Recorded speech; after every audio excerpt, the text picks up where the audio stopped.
So Amber, what is a public matter this week? I got the answer to that. Good, because I don't. That's right, because I'm basically doing the show. Exactly. I am just here for... And we're going to call this an SHIT show, the Super High Intensity Training Show for our viewers. So we're just going to go through a few things that we haven't touched on, or we don't really touch on, or just things out there that are going on. Because there's just too much to cover weekly. So we're just going to pick up some odds and ends here, and we'll talk about them. So, I have one, and you touched on this one last week too.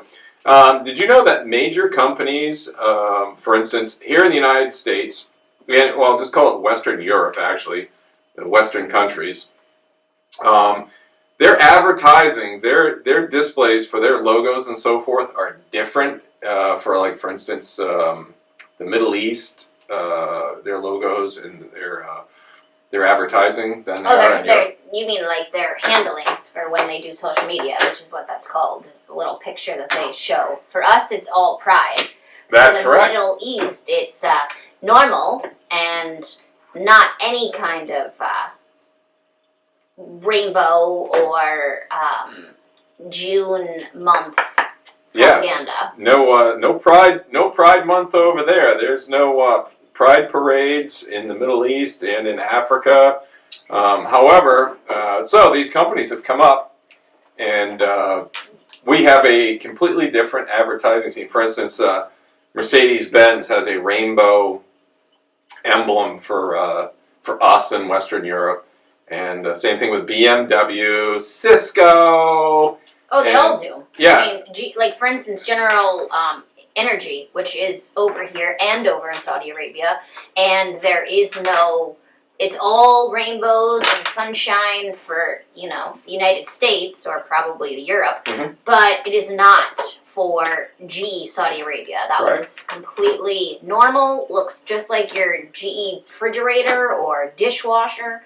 Yeah, it's definitely something that we are privileged to have shoved down our throats, as opposed to other cultures and countries that don't have any interest in that particular activity, because that's really what it is. I mean, in Saudi Arabia, do they allow people same-sex marriage? Do they allow people to do any of those things? No, it's not recognized in their religion, in their cultures. In fact, in their cultures, they find it to be. It's very. I don't necessarily agree with them killing people for these things, but they do it. And yeah, they find it disgraceful. Yeah, they do. And I've watched videos. I've seen things, for instance, and they do. They take care of this capital punishment in many of these countries, including African countries, for instance, in regards to that. So they take that very differently than we do. So well, I find it to be a bit, I guess, funny that these other countries who were, not as, I guess, powerful or as strong as we are not doing these things, but yet we're putting this into our children and this way of doing things, and yet we wonder why we're not going to be a continuing strong society. I mean, there's really no question. I mean, it's very obvious to see why when you emasculate men, who are the providers, the strength. Oh no, you're talking toxic masculinity? Yes. Oh my gosh. So if you, and that's what we've gone a step further than just the regular dumbing down. Like, we're no longer just dumbing down our next generations. We are actually emasculating our generations as well. I mean, not that I think women aren't powerful or independent, but you need two genders to create more people. Yeah, society through history has learned that, strong masculine men are very important, as well as a strong, independent, feminine woman for a viable society. And when you turn that upside down, no real woman wants, in my opinion, no real woman wants a man that is less than a man. So if you're watching this and you don't like what I say, you know what? Well, I've got a lot more to say, but I can't say it on this platform. No, you can't. But I think that it is a bit of fuckery to say that we've really gone full circle. Like women's right to vote, women's right to be able to have their own sports or their own bathrooms. I mean, we're taking that away. Mm-hmm. So we're actually, at this point, it's going full circle, and we're losing our rights. Yeah. Well, yeah, it's not only losing your right, it's not an outright losing of your rights right now. It's ebbing on that. But it's certainly not, you're not going to be, your free speech has been encroached on, where you can't speak your mind. It starts in the workplace. They kind of encapsulate it. You can't say anything in the workplace anymore. Okay, I guess that's fine enough, if you want to have a business. But they can bring lawsuits against you. It doesn't matter where you're working. If somebody thinks they've been offended, it doesn't matter if it's a lawn and garden service that you have, or a lawn mowing service, or whatever it is. You could be brought to court. So your free speech rights have been encapsulated. You no longer can speak freely. And things that you say, it doesn't matter how you say them, they're going to be taken as hate speech. And what do we think about hate speech and all that kind of speech? What kind of speech is there? There's only one kind of speech. It's free speech. Free speech. I mean, that includes hate speech. Whatever you want to call it, it's just free speech, and yeah. And that's been taken away. But let's go down through a few other things that's going on right now, because we can really go down the rabbit hole on these. Did you know that Fort Bragg, named after that Confederate general, has been renamed Fort Liberty in a ceremony? I think it was last week. Did you know that? Fort Bragg. They changed the name of a fort because of they believe that represents hate because of the Confederacy. Yes, Fort Bragg. It's been Fort Bragg now since, I don't know when that became a name for that fort. Probably 80, 90 years ago. I don't know. I never went through Fort Bragg for any reason, but so you've never been there? I have not been to Fort Bragg at all. But they changed the name. Again, it's this erasing of history. This is another compass point for them in their trying to erase history. When you erase history, you're trying to create a new history. And that is part and parcel of, in my opinion, of Marxism. You need to erase the old history to create a new history, to create a new narrative. But I didn't know it's changing things so that you can taking down statues. Right. I mean, the thing is, you can't change. I mean, I guess you can change history by changing the name of it, But I mean, they're changing it to Fort Liberty. Fort Liberty. Yeah. Yeah. And it doesn't matter that the name is changing, except for the reasons why it's changing. And it's this innocuous thing. Usually you name a fort after somebody who was regarded, and they're just changing it for the sake of appeasing a certain crowd that seems to be offended at every turn. They want to take down Confederate statues and so forth. And we would not be defined as a nation if it wasn't for the South. That was a crucible that this nation went through. So Fort Bragg is in California? Is that right? Or am I on a different one? Fort Bragg's an Army base. Yeah, but where? Fort Bragg, I believe, is in... Virginia. I haven't been there, so... That's great that you bring that up while we're on the air, so you stumped me. Sorry, I said it was from California. I don't even think that's possible. Why is that? Because it was in 18... When was it? Now I have no idea, but... Fort Bragg, I think it's in the Carolinas. Oh, it's in North Carolina. Okay, so there is a Fort Bragg in California. So that is a logging port, but Fort Bragg It's in the Carolinas. is in North Carolina. Okay, because that's what I was going to say. It's not on that side of the coast. It's on this side of the coast. It wouldn't matter if it was in. It wouldn't matter if it was in friggin' Florida. Oh, Point it is that they're okay, changing so the name. it was used in 1918. Does that sound right? Mhm. So, World War I? yeah. And But the important thing is they're changing the name of it. That's the. well, so Why it's don't I been bring up- so, but right. But what I'm saying is that so it's been the same name, Fort Bragg, since over 100 1918. years. Mhm. So for 100 years we've had this, and everyone's been okay with it. Now all of a sudden, because there's a name on it, I mean, here's what I think is happening: we have not enough problems in our country that we don't want to look at. I mean, homeless is an issue, but veterans coming back and not being able to find work and things like that. But we don't care enough about those problems that we want to create new problems and have new issues with things. For instance, this whole changing Fort Bragg to Fort Liberty. Who cares? They do because it's erasing history.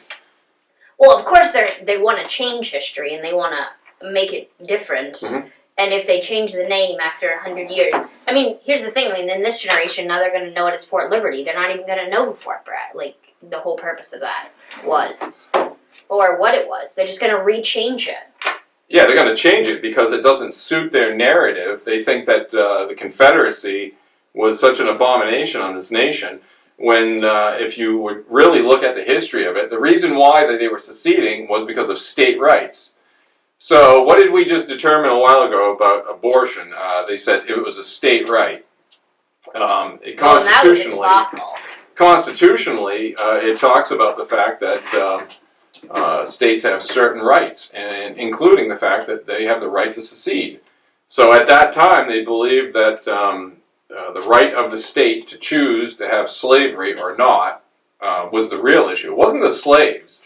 In fact, they were abolishing slavery in due course in the South. In fact, blacks owned a majority, not a majority, but a majority of the free blacks, which there was a number of, actually owned slaves in the South. Many people don't want to talk about it. And the fact is that 100% of the registered Democrats in the South were slave owners. Yes.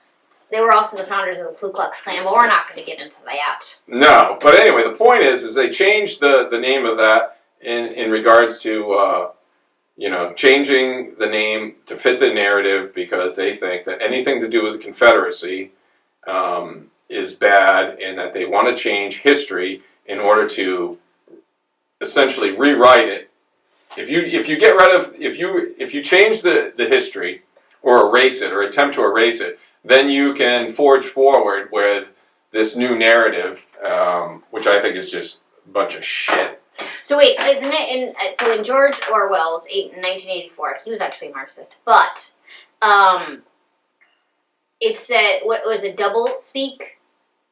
I can't remember the book. I think it was double speak. So basically, we had to, for instance, you would say something along the lines of, we had to burn down the town because it helped the people. Oh, everything is for helping you.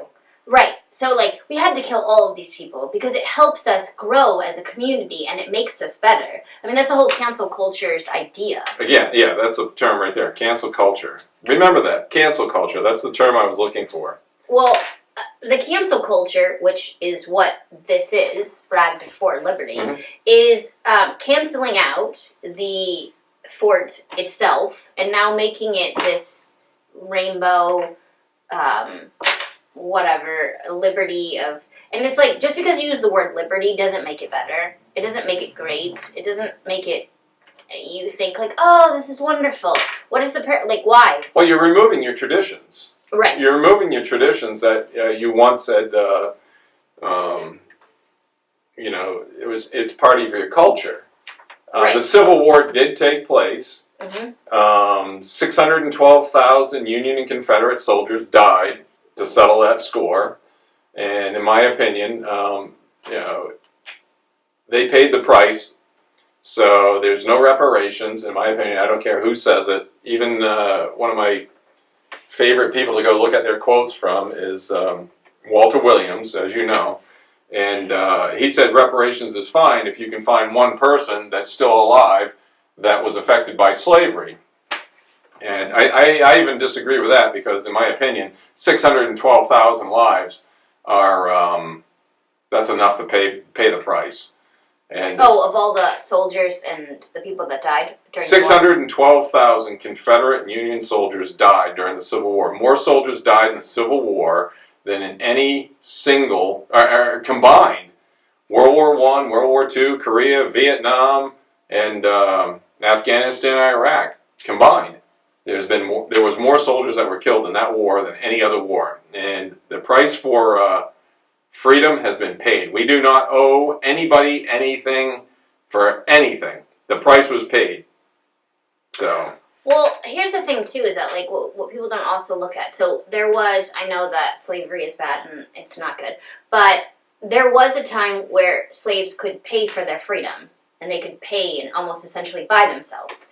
Now, if a master or an owner did not oblige by this by saying, hey, you can have your freedom if you pay this money, right. And then the slave paid his money, the slave was able to actually go to court and prove, and every single time that case was brought to a judge and a jury, they were found innocent and they were let go to be free. So we're not talking about that. We don't talk about any kind of issues that happen. We're just saying slavery's bad, that's what happens. I mean, there's still slavery in Africa as we speak. Well, did you know that the United States, during the slave period, was only about 4% of the globe's population of black slaves that came out of Africa? Yes. 4%. And the majority of them, the vast majority of them, nearly 100% of them, were sold by blacks in Africa to the slave trade. Yeah. Whether if your tribe was better than the other tribe, you were going to get captured and shipped off. And you weren't just shipped to the America. You were shipped to UK. You were shipped to India. You were shipped all over the world. Right, right. It wasn't just America was the only place doing it. Right. You know, I mean, everyone talks about how shitty America is and how awful it is and how, but they never talk about how it evolved into the great country that it actually is. Yes, we have our issues, and yes, we have our problems, but we're not looking at those. We're changing forts names from Bragg's to Liberty. That's what we're looking at. That's our problems right now. Well, they don't want to deal with the facts of history. Whether you agree with them or not, they're facts. Facts are facts. It's like free speech. There's no hate speech. There's nothing, you know what? It's just speech. If you don't like it, you can call it hate speech or whatever, but I don't like those labels. It's just speech. It's just plain speech. And it seems that if somebody's saying something in regards to speech, it depends on who it's coming from, whether or not it's hate speech. I hate those labels. I hate those terms. It's just speech. Yeah. So what's your next one? Yeah. I just wanted to go on to... we can keep going. Oh, yeah, we can just go down through a bunch of stuff here. Did you know that there was a church that after sponsoring a pride event was struck by lightning and burned to the ground? Did you know that? Don't ask me what state it was. Look it up. Look this up. It's true. Right after this church sponsored a pride event, a lightning strike hit the church and burned it to the ground. Is that a message? Well, maybe. I don't know, but God does work in mysterious ways. So... it's a fact. The church, this did happen. So draw your own conclusions. But that's sort of a current event that nobody will probably bring up. That's an interesting little thing to look up, how this church ended up burning. So let's bring up something that you mentioned earlier, that George Soros now has given over the keys to his son. Let's talk about George Soros for a minute. Okay, so we all know George Soros. He is the old guy that hates Trump and pays a lot of money to different places and different diplomats and different political figures. But he's handing over the reins of his Open Society Foundation to Alex Soros, which is his son. Oh, there'd be big changes there, right? Oh, yeah, totally. Except for the fact that he basically says, because they asked him point blank, hey, are you going to stay in the political race, paying parties and doing different stuff? And he said, well, because Trump is running, we have to. We are obligated right. as our right as a free countryman. You know, I mean, I just I don't know. I find it to be a bit. I mean, I do wonder why I wasn't able to really look into it and find out like what the reason is. I mean, don't get me wrong, the dude's old. Yeah. He is definitely not getting any younger, but there has to be something that he's doing that he's going for. I mean, it says right in the interview that he's more political than his father. So he plans on doing more definite anti-Trump things because he's not interested in Trump winning at all. Right. Which, you know, I don't know. I just don't, like, he founded the organization, this humanitarian and democratic cause, such as climate change and criminal reform and all of that, in 1993. Right. They have spent over $19 billion since then in these causes. I don't actually know. See, here's the thing. They tell you they spend all of this money, Right. but they don't tell you the statistics on what happens when they spend all this money. Right. What happened because I spent fucking $19 billion? Like, this person, you know, is now great and amazing. This city is doing really well. This has flourished here. They're not doing any of that. They're just dumping money because they have to pay taxes or because they feel that they are better than you, and they are trying to show you how amazing they are with their money. Well, they're influencing. They're influencing is what they're doing. You know, that money goes to NGOs. That money goes to various groups that we spoke of before. Oh, yeah. And, you know, for instance, I'm sure some of that money went in the pockets of a lot of these campaigns to get these district attorneys across the nation. Oh, it went to Biden officials. It went to President of Brazil. It went to the Prime Minister of Justin Trudeau. I mean, these things, like, they're just funding their propaganda all over the place. Oh, yeah, well, that's, you know, that's how they do these things. They're very clever. The conservatives don't do these things on any kind of scale. No. This is a playbook right from Marxism. This is what they do. So, okay, let's talk about that a little bit as far as money goes. So, for the people who, like Marjorie Taylor Greene and Jim Jordan, who always goes for the sound bites, both of them, who vote, you know, they sound great. And did you know that we are now funding $200 million Biden is going to earmark towards sanctuary cities? So what exactly does that mean?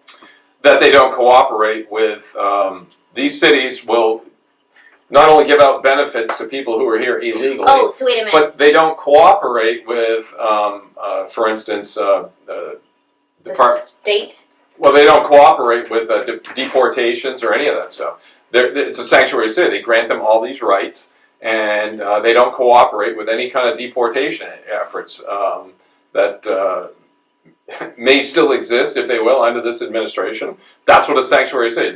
It's a sanctuary for them. They can go there and so I can murder someone. No, that's not what it is. It's okay. A sanctuary city for illegals. Oh, so because I'm a citizen, I can't do it. I won't be able to go there and get. Oh, you can go there, but if you're an illegal, for instance, coming across the border, they get more rights than I do in the sanctuary city. Well, what they don't do is assist in getting rid of them. You know, to send them back across the border when they don't make their immigration hearings, which might take 50 years. But you know, when they fail to show up for their immigration hearings, nobody goes looking for them. All the benefits are doled out to them. Anyway, so we're giving them $200 million to the sanctuary cities. This is insane to me. Okay, so we may hit our debt ceiling, and they had to expand it. Was this one of the things that they? We don't have a debt ceiling. Remember, go back a couple of shows. We don't have a debt ceiling. That's a farce.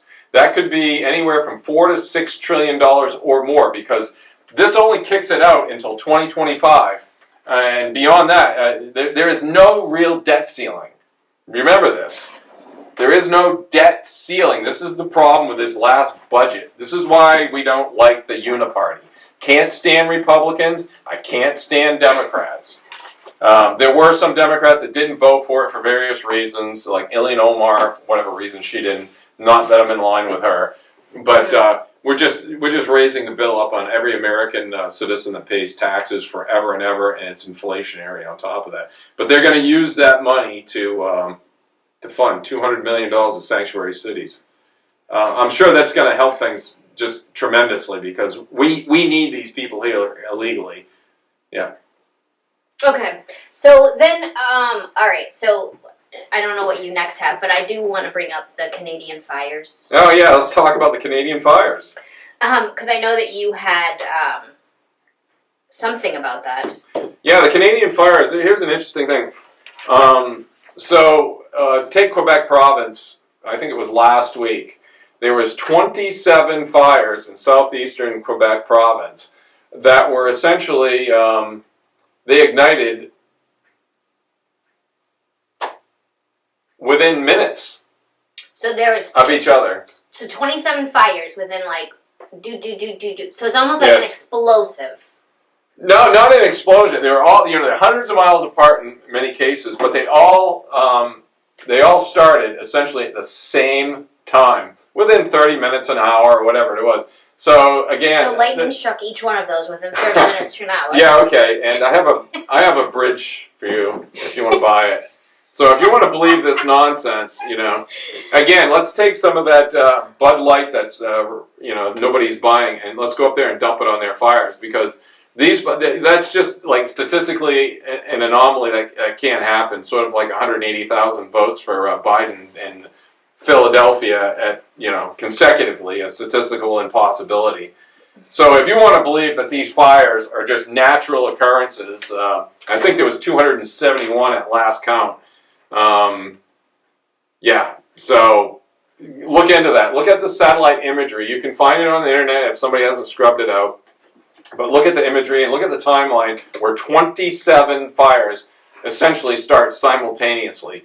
And they're hundreds of miles apart, but this did take place. This isn't conspiracy theory. This is a fact. Okay, so let's see. If these did take place, like by natural, would this affect our climate change? Well, they're going to use it. I'm sure they're going to use it. They're going to use it for that. Absolutely. But you have to wonder. Here's the thing: it's impossible to take place naturally, just like that. It's just. But fires do naturally take place. That's absolutely. For the fact of a cleanse and to change the soil and to do different things. Well, they just happen, and that's the result of them. Right. Yeah, they're forest fires are very good. Yeah, so essentially they are ideal. Mm-hmm. I'm not saying 271 is ideal, but they are ideal for helping, the agriculture and the land and. They're very good for the forest. A healthy forest should be burned every once in a while, and there's a natural occurrence of it. Right. The modern American, the American Indians or Indians, 150 years ago or whatever, would not recognize the forest because it's so cluttered now with undergrowth.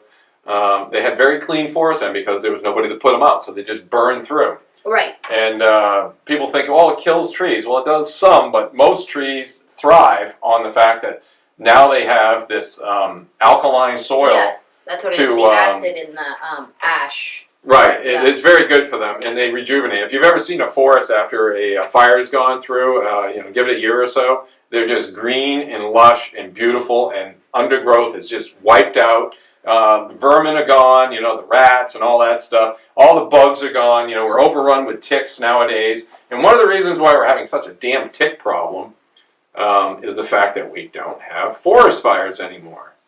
So Smokey the Bear was probably one of the worst things that ever happened to this damn country, I can tell you that. Okay, so then the last thing that I want to touch on before, I don't know what you have, but I want to point out that there is probably, I think, 1.5% of the world's population is trans. Yes! So, just because, it is Pride Month, and we definitely have to show our pride. Mm-hmm. So, we are cowtailing for the full month of June for 1.5 of the world's population. 1.5%, that's correct. So, it is not just, so that's like the 1%ers. The 3%ers? There it is, yeah. 3%ers. So it's not even that, it's half of it. So it's not even like the most wealthy people. Yeah. Okay, so I just find it fancy that we are all about this tucking your bathing suit, they're selling all of these ridiculous things when we are cowtailing to 1.5 of the world's population, not the United States. I mean the entire world population is trans. Yeah. That's it. So we got to change our clothes. We got all this rainbow stuff, which, mind you, I actually really like rainbows. I loved Rainbow Bright as a kid. It was a great show. Yeah. I thought it was fantastic. And now it's just, used and abused, and I just don't like it. And I just find it to be ridiculous that we don't have a freaking, Target doesn't have a whole section for Christians or Catholics or anything like that. We're going to talk about Target because that's the one that's the biggest. That's ridiculous right now. But all of them are doing it. PetSmart. I mean, even I went to get some cat treats, and the box for the cat treat was Pride. Yeah. What? My cat doesn't even care. Well, like your show, the show there that we did just recently, because this is being pushed on us. Now, you've got to go to the genesis of it, and I can't talk about it here because the algorithms won't let us talk. We can talk about the near genesis of why this is taking place. But this comes down from the world banks and all the subservient banks under this who really run the world. And you can call that globalist or whatever. It's not conspiracy theory. It's a fact. Oh, yeah. Vanguard, State Street, BlackRock, they all are playing a role in this. Including, and I sent you an email today about... was it Cracker Barrel? Was it? I believe it was Cracker Barrel, because Cracker Barrel, again, these people need venture capital. These large businesses need venture capital, and they're beholding to these companies. So, like, when they go to Vanguard and so forth for venture capital, there's certain requirements to it, and they incorporate this, CDI. Oh, yeah, they actually, so here, I did a little research on it. So, in these different CEI and DEI, and the new one that I just found is... ESG, which they actually have people that go into those companies and actually become workers for those companies, and then they diversify them. They make them more inclusive to the 1.5% of the world, and they exclude 90-something% of the world just because it. Oh yeah, you did send me that one. That's what you said. I sent you that one. Yeah. Yeah. Because I think the bottom line is that if you destroy the family dynamic, you destroy an entire society. I mean, the whole thing is true. You see the whole memes about, like, you have 100 guys go to the island. You have 100 and, you have 100 and women and 10 men, and then you've repopulated the whole thing. You go out with 110 trans men. What you got? A bunch of dead men. In a year or 100 years or whatever. Well, let's talk a little bit about the rainbow crowd. Okay, let's talk about the rainbow crowd because the vast majority of them are homosexual. They just are. Did you know that homosexuals represent about 2% of the world's population, but they represent about 33% of the pedophiles that are ever arrested? Yeah, I did hear that before. But I'm just giving you the facts. Again, we're talking about facts. I don't hate homosexuals. We're just talking about facts.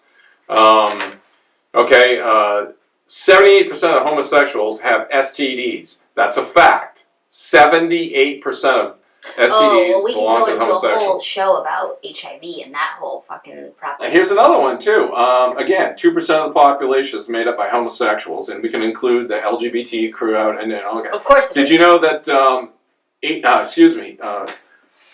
67% of all AIDS that has been diagnosed is with homosexuals, and that includes LGBTQ. Yeah, but we're not talking about that. That's not something we're talking about. We're talking about rainbows and tucking your penis and the bra. I forget what those are called. But it's all the same crowd here that we're talking about them as members of society. Well, it's not productive, but yes. It isn't productive. It's not productive. I mean, this whole propaganda isn't productive. Us sitting here having a discussion about Pride Month. I mean, I'm not a religious person, but, and like I said before, I think it's funny I keep bringing it up. It's one of the 7 deadly sins. It is. Pride. And we have an entire month named after it. Your sexuality is not an accomplishment. I'm sorry. But you're right. It's not. I don't care what it is. You do that behind closed doors. I'm sorry. These shows where these men or women are walking around in this horrible outfits that should not be seen for children. I mean, fine, whatever. You want to go to the bar or you want to go to the thing, and you have to be 21 to get in. Why is it that we're parading this around for our small children to see? Then there's this kid that's twerking, that's a trans kid, and his parents are not, like, upset, like, nothing is happening to them, but there are different parents in different, like, in Canada, you can lose your children for not doing this. Same thing in California right now.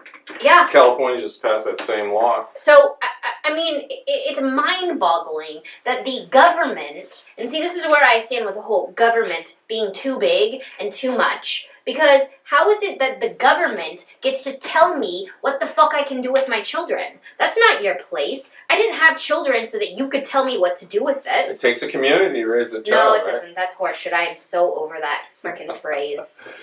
What is his name? William Walter? Walter Williams. I knew I said it backwards. Walter Williams, it's not his quote, we're stealing from his website.